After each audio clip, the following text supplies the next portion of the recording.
It was a crisp autumn morning when Emily stepped off the train in the small Japanese town of Sakura.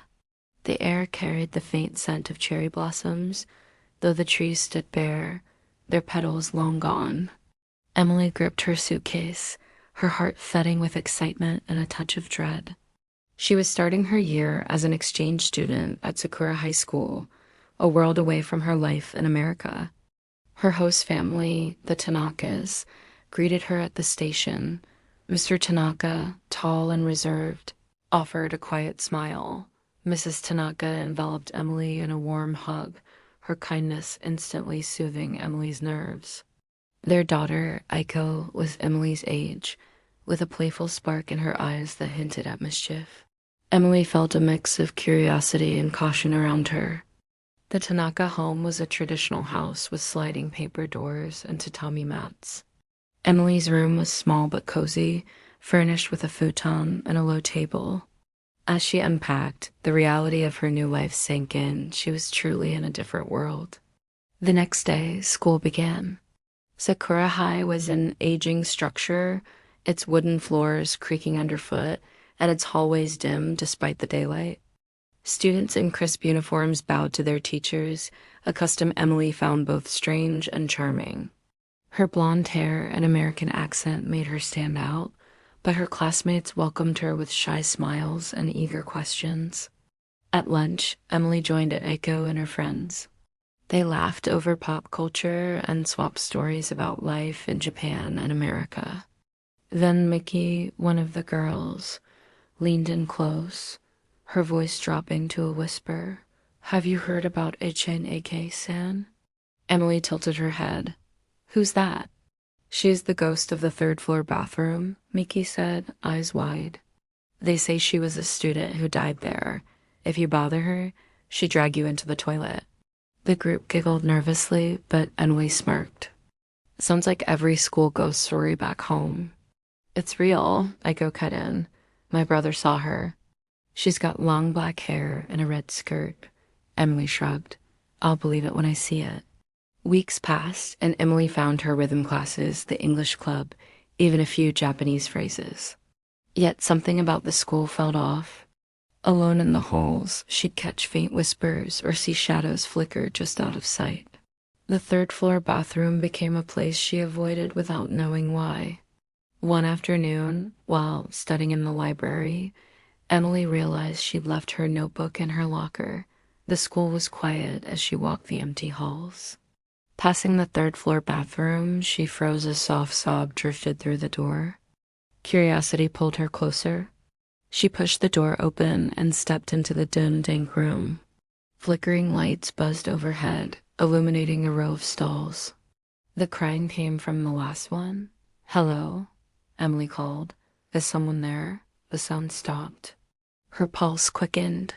She edged forward and nudged the stall door open. It was empty. Relief washed over her mind was playing tricks. But as she turned to leave, a glimpse in the mirror stopped her cold, a figure with long black hair and a red skirt. She whipped around nothing. The mirror was empty again. Rattled, Emily fled to the library. She told herself it was just the light, but doubt gnawed at her. That night, sleep eluded her. Visions of shadows and whispers haunted her dreams. The next day, she pressed Aiko. "Can you get rid of Hanako-san?" Aiko frowned. "There's a ritual, but it's risky. At midnight, knock on the third stall 3 times and say, 'Hanako-san, are you there?' If she shows up, ask her to play. Mess it up and she might take you." Emily shivered. "Has anyone tried it?" "No idea," Aiko said. "It's just a story, right?"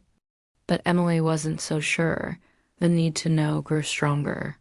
That weekend, she decided to face the rumors head-on. She'd sneak into the school at night and do the ritual, keeping it secret from the Tanakas. Saturday night, she slipped out, the school looming dark and silent. Her flashlight cut through the shadows as she crept to the third-floor bathroom. Heart pounding, she pushed the door open. Moonlight barely lit the eerie space. She approached the third stall, took a breath, and knocked 3 times. "Hanako-san, are you there?" Silence. Then a soft voice answered, "Yes, I am here." Emily's blood turned to ice. She hadn't expected a reply. Panic surged, but she held ascended. She steadied herself. "Will you play with me?" The stall door creaked open. There sat a girl her age, pale and ghostly, with long black hair, a red skirt, and hollow eyes. "You want to play?" Hanako-san asked, her voice echoing unnaturally. Emily nodded, speechless. "Let's play hide and seek," Hanako-san said with a chilling smile. "You hide, I seek. If I find you, you stay with me forever." She vanished in a puff of smoke. The bathroom was still, but Emily knew she wasn't alone. The game had begun, and her only hope was to outwit the ghost or be trapped forever. Emily's heart pounded as she ran through the darkened halls of Sakura High, her sneakers squeaking against the polished floor. The game of hide and seek with Hanako-san had begun, and the rules were clear. If the ghost found her, she'd be trapped with her forever. Her only chance was to survive until dawn. She slipped into the gymnasium, ducking behind the bleachers. The air was cold and heavy, carrying the faint smell of old wood. Emily pressed herself against the wall, trying to quiet her ragged breathing. Then she heard a soft, chilling voice echoing through the school. "Ichi-ne-san." Hanako-san was counting, giving her time to hide. She couldn't stay still. Emily crept out and headed for the science lab, pushing the door open with a creak that made her cringe. Inside, moonlight cast long shadows across the room. She hid behind a lab table, her eyes darting to the shelves. There, she spotted a dusty newspaper clipping. The headline was in Japanese, but she recognized Hanako, and a photo of a girl who matched the ghostess face. She pocketed it, her mind racing with questions. Footsteps echoed outside. Emily froze as the door swung open, a cold breeze rushing in. Through a gap, she saw Hanako-san glide into the room, her hair floating like ink in water, her red skirt swaying. "Where are you, Emily?" the ghost sang. Come out, come out." Emily held her breath, muscles locked. After an agonizing pause, Hanako-san drifted away. Relief was fleeting. Emily moved to the library, hiding among the bookshelves. The musty scent of old pages surrounded her as she caught her breath. A nearby yearbook caught her eye. She flipped through it, finding a photo of Hanako Tanaka smiling with classmates. Tanaka like her host family, a coincidence? She didn't have time to wonder. Hanako-san's voice rang out again, closer. "I'm getting warmer." Emily bolted to the art room, ducking into a supply closet. Amid the paint and canvases, she noticed a painting on the wall.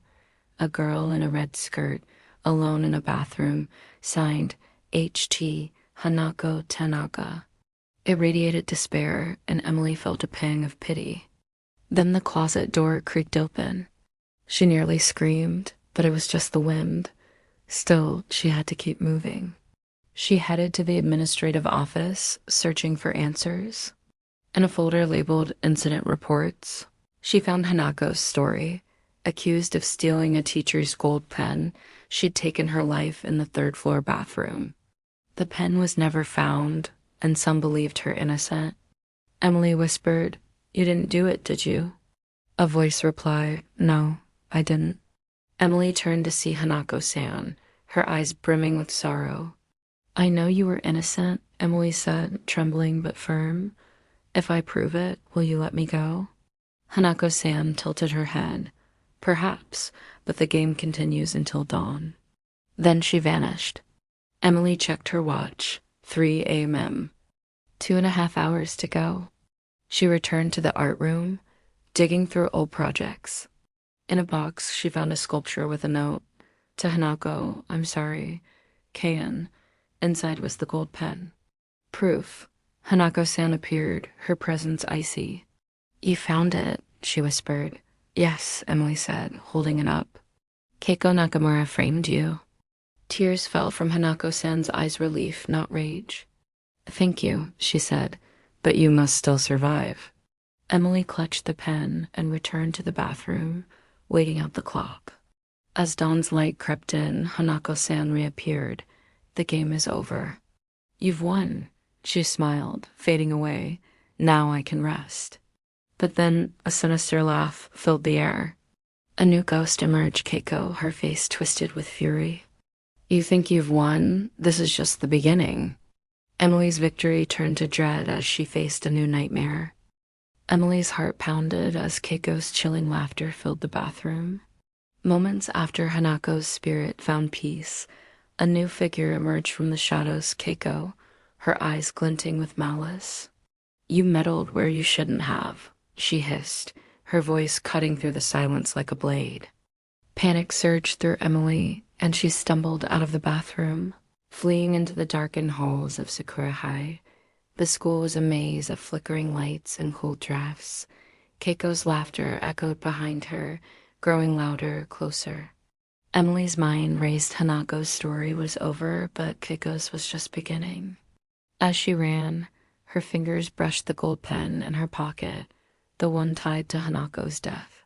Could it hold the key to stopping Keiko too? She ducked into the school office, barricading the door with a chair. Her hands shook as she searched the filing cabinets, pulling out a dusty folder labeled Student Incidents. Inside, she found Keiko's record, a girl who clashed repeatedly with a strict teacher, Mr. Sato.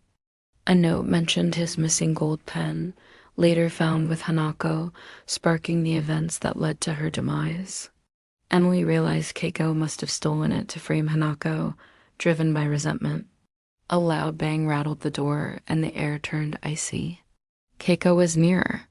Clutching the pen, Emily remembered a memorial plaque for Mr. Sato in the teacher's lounge. Returning the pen there might break Keiko's hold on the school. She slipped out, sprinting through the halls as whispers filled the air and shadows twisted unnaturally. The journey was a nightmare. Lockers slammed open as she passed, and a cold hand grazed her neck. Keiko's voice taunted, "You can't escape me."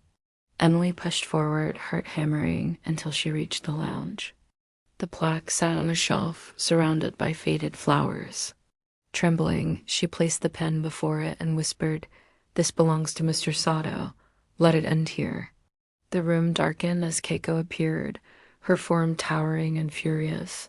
"That won't save you," she roared, the windows rattling.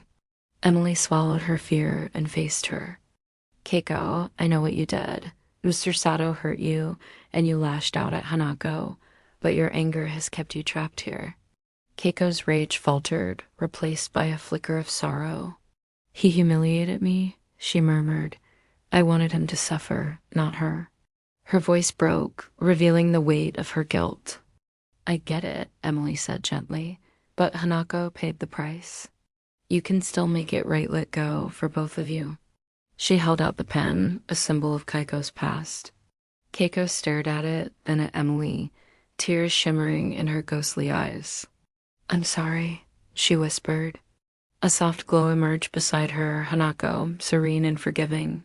The two spirits locked eyes, a silent reconciliation passing between them. Then, together, they faded into the dawn's first light, leaving the lounge still and warm. Emily exhaled, exhaustion washing over her. The school felt alive again, free of its haunting burden. She left the building, the rising sun guiding her back to the Tanaka home. As she collapsed onto her futon, she knew Hanako and Keiko were at peace, and so was she.